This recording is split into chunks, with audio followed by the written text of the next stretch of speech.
Bom dia, hoje estamos aqui com mais um podcast além das páginas. Eu sou a gremista, sou a vice-coordenadora do Grêmio, Maria Eduarda. E eu estou aqui junto com a Beatriz, que é a coordenadora de comunicação, e hoje a gente vai entrevistar a Priscila, que é proprietária da Dengue Doçura, onde ela estampa caneca, almofada, bolsa e por aí vai. Bom dia! Queria saber por que que você escolheu essa profissão. Bom dia a todos. Obrigada pelo convite. É, o empreendedorismo entrou na minha vida a princípio, com uma necessidade. Eu precisava trabalhar. Eu trabalhei durante alguns anos com produção cultural, diretamente em Campinas durante 2 anos. Uma produtora, no último musical, foi o Cabaré da Cláudia Raia, e nós ganhamos uma caneca de brinde. A princípio, não me despertou nenhum interesse. Depois que me desliguei da produtora, eu pensei, nossa, eu preciso de uma alternativa, preciso trabalhar, porque eu não estava conseguindo emprego em nenhum lugar. Aí eu olhei aquela caneca estampada, estava escrito cabaré em volta dela toda. Aí eu fui pesquisar como que foi feita aquela caneca. E dentre as pesquisas eu vi que existia aí um mercado de personalizados que eu desconhecia. E aqui na cidade de Salto também não era algo que tinha ainda naquela época. Aquela época ainda era novidade.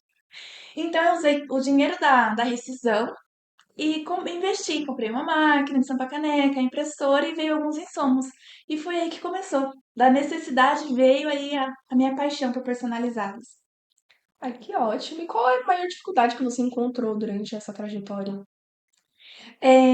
O fazer a empresa ser conhecida. Porque, como era muita novidade, ninguém conhecia, era algo novo, então deu muito trabalho. Deu muito trabalho. É, ter o retorno do investimento, né? Nós observamos aí cerca de 2 até 3 anos para ter um retorno. Então, nesse meio tempo, eu precisei trabalhar em outras coisas.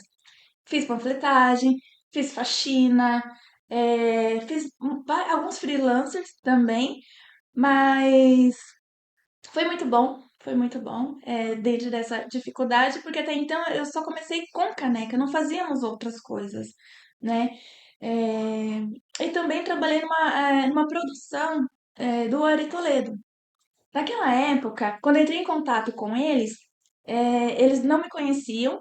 A mulher dele, Marley, infelizmente ambos já faleceram. Ari Toledo já tem 1 ano que já faleceu. Eles procuraram referências minhas. Eu estou mencionando sobre isso porque isso entra na dificuldade tanto das pessoas conhecerem o meu trabalho como na estamparia, como o trabalho que eu já desenvolvi como produtora de eventos. Eles procuraram referências minhas na cidade e falaram muito mal de mim. Não sei por quê. Mas a Marli, ela disse uma coisa que eu carrego para minha vida. Se uma pessoa não falar bem de você ou do seu trabalho, eu vou te dar a oportunidade de você me apresentar e me mostrar o seu trabalho. Então, eu fui lá, conversei com ela, consegui trabalhar, consegui produzir o Uri Toledo, fiz uma caneca para ele me deu um livro autografado. Eu aproveitei nesse evento levar todo o material e mostruário da Tec Doçura para divulgar. E então eu usei é, de outras coisas em que eu trabalhei, levando aí a Adem Doçura para ter conhecimento. Eu montei um mostruário de produtos dentro do teatro, que foi em Itu. Nossa, que incrível, muito, muito bonita essa trajetória. Obrigada. Você teve apoio de alguém durante essa. Alguém que conseguiu te ajudar, conseguiu te manter com força e tudo mais? Sim. Aliás, desde o início não só tive como eu tenho até hoje, que é a minha mãe. O meu xodózinho, que eu vou falar da minha mãe, desculpa. É, desde o começo, ela sempre foi a que mais me apoiou. Eu falava assim, a gente não tava conseguindo só vender caneca. Eu falei, mãe, não tá dando certo. Eu já tava pensando em desistir. E aí teve um cliente que perguntou se a gente fazia almofada personalizada. Aí, pesquisando na internet, eu encontrei capa já pronta, com zíper, encomendei. Chegou, eu fiz. A minha mãe viu, ela falou assim, porque minha mãe é costureira há muitos anos. Ela viu, ela falou assim: ah, peraí um pouquinho. A gente tinha uma máquina caseira, pequenininha lá. E aí a minha mãe foi lá, menos de 1 minutinho, jogou uma capa de almofada e falou assim: ah, isso aqui eu sei fazer. Pronto. Foi aí que, em um mês e meio que a gente já, que eu tinha começado com as canecas, que daí surgiu a dengue doçura. E minha mãe falou assim: ah, isso aqui eu sei fazer. Eu falei, mãe, então vamos trabalhar juntas. E eu falo muito da dengue doçura, mas antes a marca era para ser que canecas, porque até então eu só iria trabalhar com canecas. Mas aí o meu finado primo, ele falou, ele sempre foi muito religioso, ele falou assim, não, e se você trabalhar com outras coisas além das canecas? Até porque minha mãe fez uma almofada lá, eu falei, ah, não vai ficar estranho que caneca sendo fazendo almofada e outras coisas. Aí ele foi lá, ele teve um dia inteiro, entrou em oração, aí ele voltou com esse nome Dengue Doçura, que casou muito bem. Que é aí essa união que eu tenho com minha mãe, essa parceria, que mesmo nos altos dos meus 40 anos, 41 anos, ela é aí o meu ombro, o meu apoio, ela quem faz a parte da costura criativa e que aguenta os meus chororôs também, é minha psicóloga. E aí deu muito certo, tá dando certo, então eu fico com a parte criativa de vendas, de estampas, do marketing, porque o empreendedor faz de tudo, né? O eu empreendedor. E minha mãe fica a parte com a costura criativa. Então, minha mãe, desde o início, ela sempre foi assim o meu apoio, o meu suporte. E durante essa trajetória, você teve. É que assim, a gente leu e tudo mais, a gente viu que você teve depressão. Como é que foi esse momento ruim, sabe? Delicado. É delicado. É, a pandemia, ela afetou a saúde mental de muita gente. Eu não tive psicológico para continuar trabalhando.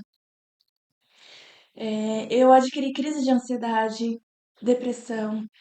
E até hoje, se eu não tomar cuidado, há momentos que acontecem de eu entrar em tristeza profunda, quando algo não vai bem, ou até quando está bem, a gente sente um vazio dentro que não dá para explicar. Mas essa fase, felizmente, assim, eu tive o apoio da minha mãe. Foi um momento muito triste, que assim, eu parei com a dengue doçura, eu não consegui ir pra frente, trabalhei em outros lugares que também não deram certo, que infelizmente vem assim, ah, é porque é preta, é, é um cargo inferior, então vamos humilhar, vamos tratar. Enfim, eu fui muito humilhada já em alguns lugares que eu trabalhei. E isso foi cada vez me deixando mais pra baixo. Falei, poxa, será que eu nasci pra dar errado na vida? Por que que não tá dando certo? Porque esse é o primeiro pensamento que vem. É, é, e a depressão, ela derruba mesmo. Então, eu procurei tratamento psicológico. E nessa fase que foi muito, muito ruim mesmo. E que eu nunca tinha visto, assim, já decepcionei minha mãe algumas vezes, mas nesse momento foi em que eu fiz ela chorar de dor, de tristeza. Porque eu falei pra ela, mãe, não tá dando certo. Eu acho que é melhor morrer, porque não tá dando certo nada na minha vida. E, e daí ela falou assim: não, eu não lutei com vocês até hoje pra você morrer agora. Isso nunca vai acontecer. Porque você tem mãe. Você não teve pai, mas você tem mãe. E foi aí que me deu um gás, um combustível, sabe? Eu dei uma pausa com tudo, eu respirei, eu fui fazer caminhada na trilha, porque eu amo esporte. Fui fazer uma caminhada, fui respirar. Eu falei, não, minha mãe não merece passar por isso. Que houve momentos na nossa infância em que ela já teve que nos salvar da morte, ela nos salvou da morte, e ela me salvou da morte mais uma vez. Né? Minha mãe, isso que eu falo, é o nosso Senhor nos céus e minha mãe aqui na terra. Porque ela me salva de maneiras assim que eu não sei explicar pra vocês em palavras, mas eu tô aqui hoje pra contar a história por causa dela. Eu vejo que a sua mãe ela é muito importante pra você, É, isso é bem visível, né? Espero que tudo na vida de vocês sempre dê certo, né? Porque eu sei como foi difícil, né? E é difícil atualmente, né? E eu fiquei sabendo também que você ganhou um concurso ano passado de Miss, não lembro o nome, mas você ganhou, né? Foi, foi, A experiência. foi uma experiência incrível. Eu ganhei como Miss Simpatia, foi do Zumbi da Andava ano passado, esse ano eu desfilo de novo. Naquele momento, quando eu me senti tão vitoriosa, que eu falei, gente, foi uma questão de uma vitória muito pessoal, de aceitação. Porque eu não me amava, eu não me aceitava como eu era. Para mim, eu cresci as pessoas falando que o cabelo liso ele era perfeito. Quando criança, eu usava toalha na cabeça, porque a toalha baixava o volume do meu cabelo, escondia todo o meu cabelo, então o cabelo liso era perfeito. Eu recebia bullying na escola. Era cabelo de bombril, era. Enfim. Então, pra mim, se eu não tivesse o cabelo liso, eu não seria perfeita, nem pra mim, nem pra ninguém. Eu usei procedimentos químicos no cabelo durante muitos anos. Muitos anos. Até que há 2 anos atrás eu falei, não, chega. Como eu iniciei o processo de transição capilar. Falei, não, quero saber como que é o meu cabelo. Então, essa vitória foi muito interna pra mim. Porque eu falei, nossa, eu ganhei como um destaque sendo quem eu sou de verdade. Olha o meu cabelo. Eu não me olhava, eu não conseguia me olhar no espelho e me ver bonita se eu não tivesse com o cabelo liso. Hoje não. Hoje eu olho pro meu cabelo até quando eu acordo, os meus falam, gente, meu cabelo ele é cacheado, ele fica cacheado. Então eu posso ser quem eu sou e aceitar o meu cabelo como ele é. Não que em algum momento na vida eu não vá, sei lá, fazer uma escova, um penteado para algum evento, uma ocasião, mas eu falo de uma aceitação interna. Então, naquele momento, quando eu ganhei o destaque, quando falaram o meu nome, eu senti um prazer tão grande de ser eu, preta, cabelo cacheado. Falei, nossa, foi muito bom. Foi uma vitória muito pessoal mesmo. Que incrível. Incrível mesmo. Parabéns por Obrigada, essa vitória, né? obrigada. Espero que esse ano você ganhe de novo também. Que delícia! Assim, antes de você abrir essa empresa, a empresa que você tá hoje, né? O que que você já fez? Ixi, mãe, um monte de coisa. Como produtora e como assistente, na área de produção cultural, eu trabalhei direto e indiretamente durante 10 anos. Fui freelancer de produtora de teatro, peguei o gosto da coisa, aprendi como trabalhar. Aí eu cheguei a abrir uma produtora de eventos que não deu muito certo. Consegui trabalhar aí com produções, com produtora independente. Aí depois eu passei como assistente da produtora que eu fiquei durante 2 anos direto com eles. Mas também fui faxineira, fui panfleteira, trabalhei já em campings, trabalhei como atendente de reservas em camping, trabalhei em escritórios. Vixe, Foi tanta coisa. um monte de coisa. Foi um caminho assim até chegar Sim, ao que você está hoje, né? sim, foi. Já fui secretária, já fui babá. Aliás, quando eu tinha 9 anos de idade, porque eu sou de Pirajuí, a gente passou por muitas dificuldades. Minha mãe tem uma vida inteira de trabalho na roça, ela foi boia fria. Ela já me acompanhou com ela, porque eu não tinha com quem deixar. E eu cresci vendo aquela dificuldade dela. Então eu falei assim, pensei, né, com uma cabeça de 9 anos, eu preciso ajudar minha mãe. Aí eu fui bater na porta das vizinhas. Eu não fui pedir dinheiro, fui pedir serviço. Aí tinha lá, eu vi uma pia cheia de louça pra lavar. Aí comecei a lavar a louça em troca de Dinheiro. dinheiro. Aí eu pedi umas moedinhas. Ou era moedinha ou era comida. Então as moedinhas davam pra minha mãe, então a comida também. Falei, então, eu lavo a louça, mas eu quero moedinhas então ou comida. Então foi aí que eu, Nossa, que eu comecei. que você Acho- começou assim. Sim, Podemos dizer que você arranjou um trabalho com 9 anos só para poder ajudar sua mãe. sim, para ajudar a minha mãe. Aí nesse período também eu trabalhei em casa de família, que eu estudava de manhã, ia na casa de uma família, cuidar de uma senhora. Mas não durou muito não, porque na minha cabeça, assim, eu não entendia muito bem o trabalho com brincar. Uhum, É, Na cabeça de uma criança, você quer brincar, você não quer trabalhar, mas você também, quer dizer, você quer brincar, mas você também quer ajudar a sua mãe. isso. E quando a gente veio para Salto, antes de vir para cá, é que o parque de diversões não existe mais. Mas no ano de 94, nós tivemos todas as nossas coisas roubadas, o pouco que tinha. Então tinha um parque de diversões instalado em Pirajuí. E aí minha mãe foi pedir emprego como cozinheira, ficou uns dias lá e nós fomos embora com o parque. Pra mim era maravilhoso, né? Imagina uma criança no parque de diversões. Nossa, brinquei até. Brincava muito. E eu ficava com minha mãe no trailer da cozinha. Então nós ficamos morando durante alguns meses no parque de diversões, até que minha tia soube e trouxe a gente pra cá. Então vim pra cá perto dos 10 anos. Muita coisa em um ano. Então nós viemos pra cá perto dos 10. Eu tinha 10 para 11 anos de idade que vim pra Salto. E tô Nossa. saltense desde então. Vai, mas assim, a sua infância, como você diria que foi uma infância difícil, se foi uma infância boa, você tem boas lembranças? Foi difícil. Eu tenho boas e outras não. Eu passei, fui muito assediada, porque minha mãe ela precisava trabalhar, ficava pouco tempo em casa. Eu tenho um irmão mais velho, tenho um irmão mais velho. Ele cuidava de mim, mas assim, criança na rua, é, vi muita violência. Então, a parte boa da infância é que eu brinquei muito.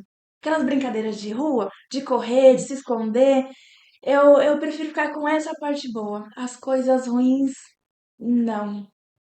Então você leva a sua vida com as lembranças boas que você teve no passado. As ruins você deixa de lado, assim. Deixo, porque das coisas ruins que aconteceram, houve momentos assim que a nossa memória acaba trazendo, dependendo de algumas situações do nosso dia a dia. Se eu deixar que as coisas ruins venham mais que as boas, aí eu fico triste, fico depressiva, aí eu começo a pensar por que que aconteceu, como aconteceu, e aí vem aquele julgamento, né? Que a gente começa, nossa, por que que aconteceu comigo? E em nenhum desses momentos eu falo, puxa, por que que a minha mãe não cuidou? Muito pelo contrário, das coisas que aconteceram na nossa infância, a minha mãe, assim, o desdobramento que ela teve para cuidar de duas crianças sozinha, eu sempre vou enaltecer minha mãe como uma grande guerreira. Então ela fez o possível e o impossível para cuidar da gente. Então por isso que de coisas ruins eu prefiro não lembrar. Só das coisas boas mesmo. O bom é que eu vi a minha mãe crescendo para cuidar de duas crianças sozinha. E tanto eu quanto meu caçula, né? Eu A gente teve que ter uma maturidade desde pequena para discernir o que é certo, do que é errado. Porque minha mãe não pode estar com a gente o tempo todo durante a infância. Mas ela abria mão de todo emprego bom para ficar com a gente porque a gente ficava doente direto naquela época. As pessoas falam, nossa, antigamente era bom, a gente fazia de tudo e ficava doente. Mentira, a gente brincava na, na enxurrada da chuva, brincava, mas também ia no hospital por causa de lombriga, porque ficava doente. Eu comi barro. Nossa, que delícia! Bolo, tartinho de barro, era gostoso. Aí ia pro hospital por causa de lombriga. E o que você falaria pra alguém que passa por essa dificuldade também? Um conselho? Das dificuldades que a gente passa na vida, o que as pessoas precisam procurar é corrente de apoio, rede de apoio, família. Eu, pelo menos, eu sempre tive minha família como meu apoio, como minha âncora. Se vocês não tiverem a família para apoiar, um irmão, uma mãe, um pai, procurem clínicas, procurem amigos. Não tenham medo e nem vergonha de procurar ajuda médica. Porque eu tinha receio. Falava que psicólogo, psiquiatra era só pra gente louco e doente. Não, muito pelo contrário. Hoje em dia, se a gente não cuidar da nossa saúde mental, a gente não consegue viver bem com qualidade. Isso, eu agradeço você ter aceitado o nosso convite. Foi muito bom ter você aqui. Espero que tudo na sua vida dê muito certo. E eu espero que você também goste desse desfile que vai vir. Espero que, né, que seja muito bom, né? E para finalizar, eu queria dizer que é, sumiu da minha cabeça, mas eu espero que a sua empresa ela dê certo, que ela cresça cada vez mais, que ela seja bem famosa, que você consiga ir aonde você quer ir. Espero que o apoio da sua mãe também sirva como que te inspire bastante também, que te dê força e tudo mais. E é isso. Muito obrigada, viu? É isso. Obrigada pelo convite, obrigada por ter vindo. Aliás, agradeço também o convite para participar como jurada do desfile aqui da escola no dia 19. Virei com o maior prazer. Obrigada pelo convite da entrevista. Falar de mim, falar da empresa e falar da minha mãe, para mim é sempre um prazer. Obrigada.